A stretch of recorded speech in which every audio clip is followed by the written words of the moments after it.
Hello friends, welcome to literary scholar channel. और आज इस पर्टिकुलर चैनल पे हम 3 Years शी ग्रू के बारे में पढ़ेंगे। ये जो है ये विलियम वर्ड्सवर्थ की एक बहुत ही खूबसूरत पोयम है। और इस पोयम की अगर हम बात करें तो थोड़ा सा इसके बारे में हम इंट्रोडक्शन ले लें, फिर हम इसके लाइन बाय लाइन एक्सप्लेनेशन पे चलेंगे। तो 3 Years she grew in sun and shower ये एक लिरिकल एलिजी है।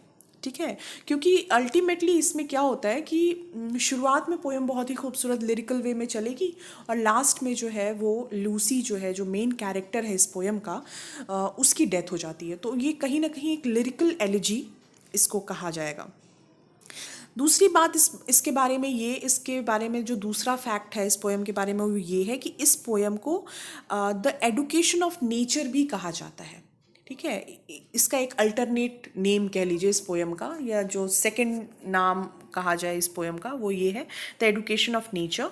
और ये जो है one of the Lucy poems है। अब लूसी पोएम्स क्या है? लूसी पोएम वर्ड्सवर्थ की वो पोएम्स हैं जो कि लूसी के कैरेक्टर, मतलब लूसी कैरेक्टर के ऊपर लिखी गई। अब ये लूसी का कैरेक्टर क्या है? लूसी का जो कैरेक्टर है विलियम वर्ड्सवर्थ के पोएम में, वो एक इमेजिनरी चाइल्ड है लूसी, और जो नेचर को रिप्रेजेंट करती है।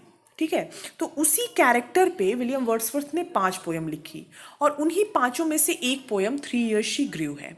ठीक है, अब इस पोएम को 3 Years शी ग्रू को लिखा गया 1798 में, जब वर्ड्सवर्थ जर्मनी में थे। ओके, कभी कभी इसको लोग कहते हैं कि ये जो वर्ड्सवर्थ की बेटी थी कैथरीन, उसके ऊपर भी ये कहा जाता है कि उन्हीं को लूसी मान के इसको लिखा है, क्योंकि वर्ड्सवर्थ की जो बेटी थी कैथरीन, उनको उनकी पोलियो से डेथ हो गई थी। तो कुछ लोग इसको मानते हैं कि वो अपनी बेटी को ही रिमेंबर करके इसमें लिखा है उन्होंने। ये एक इम्पॉर्टेंट फैक्ट हो गया। दूसरा कि इसको पब्लिश किया गया लिरिकल बैलेड में, और वही लिरिकल बैलेड जिसको कोलैबोरेट किया था एस.टी. कोलरिज ने भी, उसमें कुछ पोएम्स उन्होंने भी कोलैबोरेट किए थे। तो उसी सीरीज में इसको भी पब्लिश किया गया, लिरिकल बैलेड में इसको पब्लिश किया गया।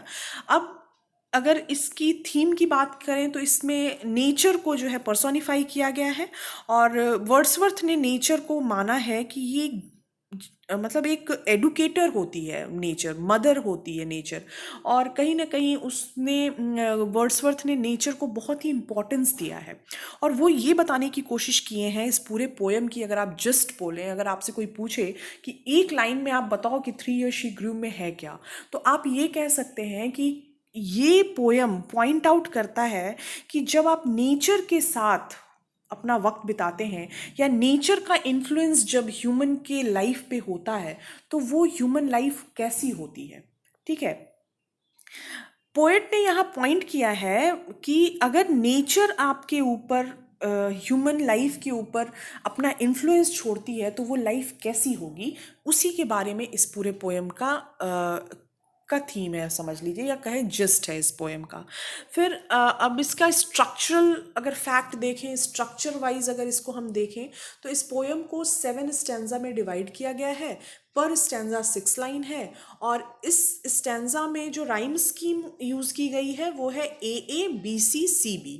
ओके, अब हम चलते हैं इसके लाइन बाय लाइन एक्सप्लेनेशन में। 3 Years she grew in sun and shower. Don't worry, इसका क्रिटिकल एप्रिसिएशन मैं जब दूंगी तो आपको मैं पूरा डिटेल में लिख के दे दूंगी। ठीक है, 3 Years she grew in sun and shower. ठीक है, ये जो लड़की है लूसी, अब यहाँ पे पोयम शुरू होती है, और यहाँ इस पूरे स्टैंजा में अगर आप इस पूरे स्टैंजा को समराइज करेंगे तो ऐसे समराइज करेंगे कि नेचर को पर्सोनिफाई किया गया है, और नेचर एक लड़की को देखती है, और उसको देखते ही नेचर ये फैसला लेती है कि इसकी परवरिश मैं करूँगी। ठीक है, तो 3 Years शी ग्रू, वो जो बच्ची है जिसको नेचर ने देखा, उसकी उम्र जो है वो 3 साल है। 3 साल की वो उम्र की लड़की हो गई है, जो कि सन एंड शार मतलब धूप में, और शार मतलब बारिश में। ठीक है, दोनों एक दूसरे के ऑपोजिट हैं, समझे बात को। तो हार्डशिप में भी रही, और जिस तरीके से भी सन एंड शार में ये बच्ची जो है पली बड़ी, और नेचर ने जब उसको ऑब्जर्व किया, नेचर ने इस बच्ची को जब ऑब्जर्व किया, तो उसने पाया, नेचर ने क्या देखा, अ लवलियर फ्लावर। अब यहाँ पे बच्चे को उन्होंने कंपेयर किया, नेचर ने लूसी को कंपेयर किया है फ्लावर से। जाहिर सी बात है, बच्चे जो होते हैं वो बहुत ही पायस होते हैं, बहुत ही प्योर होते हैं, उनका जो सोल होता है वो बहुत ही साफ होता है। तो उसी तरीके से क्यों उन्होंने फ्लावर से किया, क्योंकि फ्लावर के अंदर भी वही खूबसूरती होती है। वो खूबसूरत भी होते हैं, वो बहुत ही पायस होते हैं, बहुत ही प्योर होते हैं। तो इसी वजह से नेचर ने लूसी को कंपेयर किया है फ्लावर से, एक लवलियर फ्लावर। नेचर ने बोला, क्या बोला, ये जो फूल है, ये जो बच्ची है, ये फूल की जैसी है। वैसा फूल, कैसा फूल, कि जो आज से पहले अर्थ पे कभी नहीं हुआ। ठीक है, जिसका बीज कभी अर्थ में पड़ा ही नहीं। ये एक नए तरीके का फ्लावर है, ये बहुत ही खूबसूरत फ्लावर है जो आज तक अर्थ पे कभी नहीं हुआ। ठीक है, दिस चाइल्ड आई, ये जो चाइल्ड है इसको मैं, I to myself will take. ठीक है, ये जो 3 साल की बच्ची जो कि सन एंड शार में पली बड़ी, इसको मैं अपनी बच्ची मानूंगी। ठीक है, ये मेरी बच्ची है, इसको मैं लेती हूँ। शी शैल बी माइन, ये मेरी होगी। And I shell make a lady of my own. ठीक है, अब इसको देखिए, लेडी जो है वो एल कैपिटल है, ध्यान से देखें। लेडी, कौन सी लेडी, मतलब इसको मैं अपने जैसा बनाऊंगी।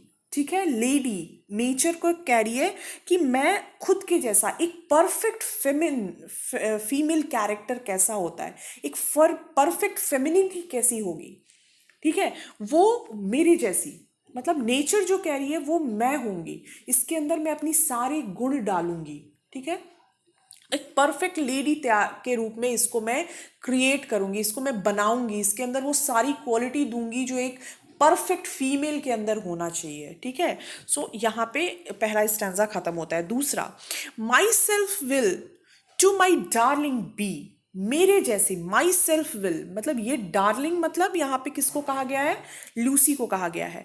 लूसी को देखते हुए नेचर कहती है कि ये जो है वो बिल्कुल मेरे जैसी होगी, ये बच्ची कैसी, both law and impulse, law and impulse, समझिए बात को। लॉ का मतलब होता है डिसिप्लिन। जब भी लॉ की बात आती है तो वो कहीं ना कहीं आपको डिसिप्लिन से जोड़ती है। डिसिप्लिन कैसा, और इम्पल्स, बात समझिए। एंड इम्पल्स, इम्पल्स का मतलब होता है स्पॉन्टेनिटी, जो स्पॉन्टेनियस हो, जो फ्री हो, जिसके अंदर एक जिंदा दिली, जो लोग होते हैं, जो जिंदा दिल होते हैं, वो तो वो बोथ, वो डिसिप्लिन्ड भी होगी और वो जिंदा दिल भी होगी। अब ये क्या मतलब हुआ, अगर आपको याद हो तो एक वर्ड है इंग्लिश में, लिबर्टी। ठीक है, लिबर्टी का मतलब फ्रीडम होता है, ऐसे जनरली देखा जाए, लेकिन नहीं, अगर आप लिबर्टी के अंदर थोड़ा घुसोगे तो, मतलब अंदर घुसने का मतलब कि अगर थोड़ा डिटेल में जाओगे तो लिबर्टी का मतलब फ्रीडम नहीं होता। लिबर्टी का मतलब होता है वो फ्रीडम जो कि लॉ के अंदर हो। ठीक है, वो लॉ, लॉ अगर मतलब आप कोई गलत काम नहीं कर रहे हैं और आप फ्री हैं, तब वो जो है वो लिबर्टी होती है। ठीक, डिसिप्लिन्ड फ्रीडम। तो यहाँ पे जो मदर नेचर है वो लूसी को कैसा बनाना चाहती हैं, वो डिसिप्लिन भी बनाना चाहती हैं उसको, और वो स्पॉन्टेनियस भी बनाना चाहती हैं, वो फ्री भी, उसको एक फ्री सोल भी बनाना चाहती हैं। लेकिन साथ ही साथ उनको, मतलब लूसी के अंदर डिसिप्लिन वाली भावना भी हो। ठीक है, सो एक बैलेंस क्रिएट करना चाहती है।